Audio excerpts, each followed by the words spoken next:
Hey you, and welcome to this video where I will help you out how to connect Supabase to Claude AI. And if you want to do this, the first thing that you need to do is open your Claude AI, and you can do this in the web browser or just on the application like I'm doing right here.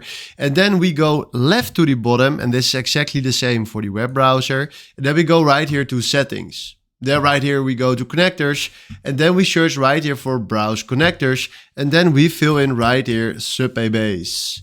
Then we click on the plus icon, and then right now he will send us right here to this page. And then what we are going to do is log in with your email and your password from Supabase. And you can also continue right here with your GitHub, but you need to log in right here on this page. And then after that, if you go right here back to Cloud, you can use Supabase right here on Claude AI. So hopefully this was the video where I was looking for. Thanks for watching and have a wonderful day. Ciao.